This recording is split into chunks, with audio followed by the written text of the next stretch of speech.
hari ibyo dukunda bitewe n'ababidukundishije, hari n'ibyo twumva bitewe n'ababitwumvishije, hari n'ibyo tuvuga bitewe n'ababidukundishije. Hari n'umunyarwanda waciye umugani ngo nushaka kureba ubukire bw'umugabo uzabanza urebe imibereho y'umuryango we ndetse n'imigaragarire y'abana be. Kubera iyo mpamvu rero hari abakunze umuziki bafite aho babikomora, hari abakunze ubuhanzi babikundishijwe n'abo bahanzi babikoraga, hari abemeye ko no mu Rwanda abahanzikazi bashoboye babikuye kuri bamwe mu bo tugiye kugarukaho muri iki kiganiro cyacu. Ariko nanone reka tugaruke ku muhanzikazi w'umuhanga ukunzwe n'igihugu cyose ndetse n'amahanga. Ibi byose nibyo bituma akomeza kugenda abikimenya bose. Mwite Butera Knowless, umuhanzi, umubyeyi, umwamikazi, umuhanga, umukozi, wanditse izina mu Rwanda hose. Ikaze mu kiganiro cyacu cya none. Nge nyita Justin Mind Harerimana. Iyi ni Taratibu.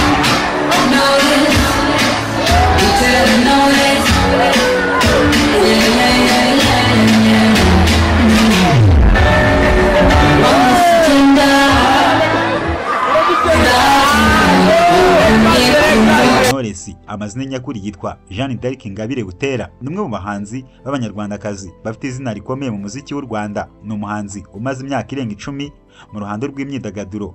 Azwi cyane mu ndirimbo z'urukundo, izivuga ku buzima bwa buri munsi ndetse n'izihuza injyana zigezweho. Yavutse ku wa 2 Ukwakira mu 1990, avukira kandi mu karere ka Ruhango. Niwe yavukiye ndetse ni naho yakuriye. Yabyaye na Jeanne Butera na nyina witwaga Marie uyambaje. Aba bombi bitabye Imana, ariko Knowless niwe mwana rukumbi wavutse kuri aba babyeyi. Mama we yari umuyobozi muri korali y'itorero ry'Abadiventiste b'umunsi wa 7. Yamuhaye isomo rikomeye ryatumye akura akunda urukundo rukomeye umuziki, kuko akiri muto yaririmbaga muri korali no mu bikorwa by'abana b'Abadiventiste b'umunsi wa 7. Mu myigire ye yize mu mashuri abanza muri Escafe Primary School i Nyamirambo. Amashuri yisumbuye yayize muri Apalade Secondary School mu Ruhango, akomereza muri Apasi Secondary School i Kigali, aho yigaga ibijyanye na Computer Science and Management. Mu mwaka wa 2012 yakomereje muri Kigali Institute of Science and Technology mu Mine Kiste. Nyuma y'imyaka nko muri 2019 yahisemo gukomeza icyiciro cya Masters cya MBA muri Oklahoma Christian University muri Leta Zunze Ubumwe za Amerika. Agaragaza ko ari umuhanzi wiyubaka mu muziki no mu bindi byiciro by'ubuzima. Knowless yakunze umuziki akiri muto cyane, ashyigikiwe n'impanuro za nyina. Agitangira kuririmba muri korali yigaragaje neza mu ijwi ryamugaragaje nk'irifite umwimerere n'ubutore. Urugendo rwe rwaje gushimangirwa n'abantu bamwegereye mu ruganda rw'umuziki. Abo barimo umuhanzi Safi Madiba ndetse na Kamishi wari umuhanzi w'umunyamakuru. Aba bombi bamushishikarije gukomeza umuziki, bamubwira ko afite impano ikomeye. Hari n'abandi nka nyakwigendera Junior Multi System ndetse na Lick, bombi bari aba producer muri Unlimited Records i Nyamirambo. Bamufashije mu buryo bwa tekinike, bamufasha gufata amajwi no gutunganya indirimbo ze za mbere. Ni muri urwo rwego yatangiye gutera intambwe ikomeye mu muziki w'u Rwanda. Mu mwaka wa 2009 amaze kurangiza amashuri yisumbuye nibwo yinjiye byeruye mu muziki nk'umwuga. Indirimbo ye ya mbere Nyumva yakoranye na Young Junior yamuhaye amahirwe yo kumenyekana ku maradiyo atandukanye. Nyuma y'umwaka umwe gusa, muri 2010 yegukanye igihembo cya Best New Artist muri Slagis Award.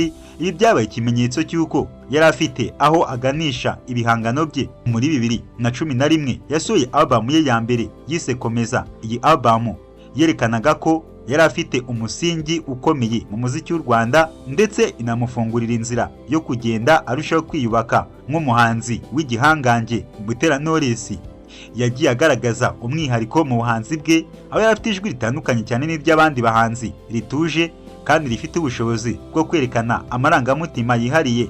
Indirimbo ze zirangwa no kuba zifite ubutumwa bwimbitse cyane cyane ku bijyanye n'urukundo, imibereho, ibyishimo n'ibihe bigoye abantu banyuramo. Uyu yiyandikiraga indirimbo ku giti cye, aho yakoreshaga amagambo yorohereza urubyiruko, akenshi ahuza Ikinyarwanda n'ubuvanganzo bw'Icyongereza.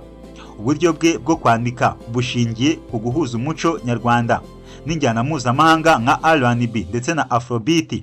Ibi byose nibyo bituma ibihangano bye bifite umwimerere, ariko nanone bikaba byihariye mu buryo bugezweho. Nubwo ibi byose bimeze bitya, ariko hari ibihangano bimwe mu byo Butera Knowless yakoze bimuha izina rikomeye kuri ubu ngubu. Mu bihangano byamufashije kumenyekana cyane harimo album ye Komeza ya 2011, album ye ya mbere yamufashije kwinjira mu muziki w'u Rwanda. Album nanone yise Uwo Ndiwe yasohoye muri 2013 yamuhaye andi mahirwe yo gukomeza kwamamara. Album yise Inzora yo muri 2021 yerekanye intambwe ndende mu buhanzi bwe, harimo indirimbo yakoranye n'abahanzi mpuzamahanga Primus Guma Guma Superstar Edition cyangwa se season ya 5 muri 2015, nayo iri mu byamuhaye izina kuko yegukanye intsinzi nk'umuhanzi w'umukobwa wa mbere mu mateka y'iryo rushanwa, ibintu byamuhesheje icyubahiro gikomeye mu muziki. Indirimbo ze zakunzwe cyane zirimo Nyumva, Mbaye Wowe, Uwo Ndiwe, Inzora, Oyasha, Umutima n'izindi nyinshi, zose zagize uruhare mu kumwubakira izina no kumuhesha igikundiro mu Rwanda no mu karere.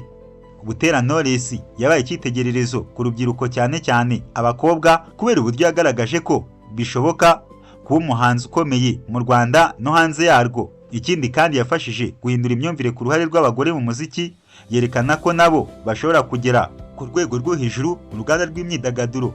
Uretse kuba umuhanzi, yagiye agaragaza no gukunda ibikorwa by'ubugiraneza, aho yafashaga abana batishoboye, imiryango y'abakene ndetse no gushyigikira ibikorwa bigamije iterambere ry'urubyiruko.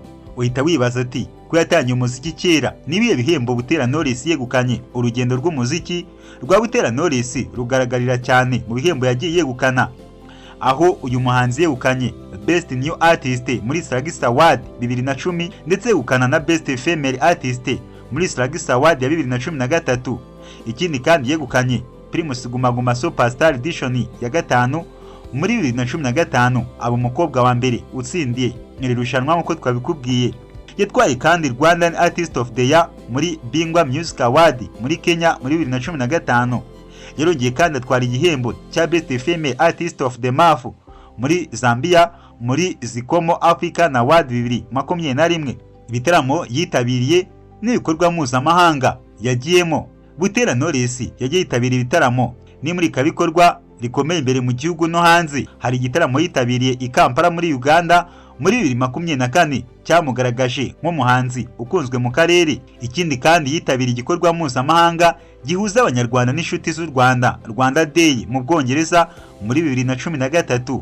Yagiye mu bitaramo mu bihugu nka USA, Kenya, Uganda, agaragaza uburyo umuziki nyarwanda ushobora guhangana ku rwego rw'isi. Uyu muhanzikazi yabaye icyitegererezo cy'abakobwa bashaka kwinjira mu muziki.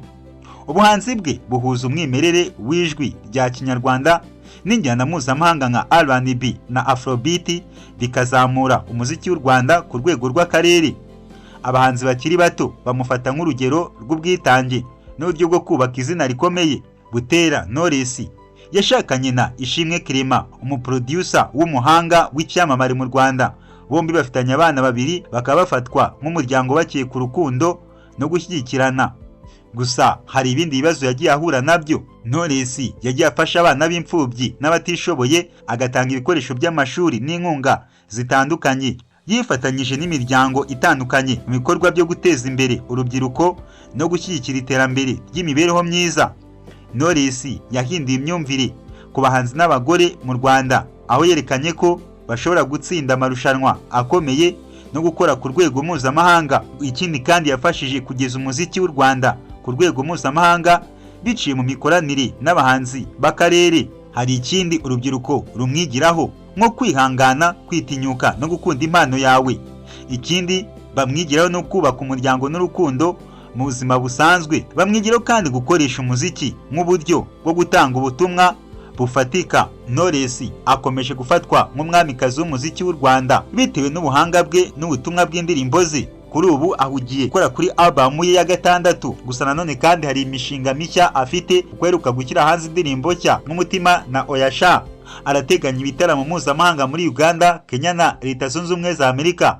Akomeje gushaka ubufatanye n'abahanzi bo mu karere no ku rwego rw'isi. Icyo abakunzi be bamwitezeho, bamwiteze indirimbo nshya zifite ireme ryagutse ku rwego mpuzamahanga, ibitaramo bikomeye byo hanze bizazamura izina ry'umuziki w'u Rwanda, gukomeza kuba icyitegererezo ku rubyiruko rw'abakobwa. reka mushimire wowe ukomeza kubana natwe musaba gukora subscribe, share, comment kuri Taratibu TV kugira ngo amakuru n'ibiganiro byacu bikomeze kugereho umunsi ku wundi. Nge nari ja sitting mind ha Rerimana.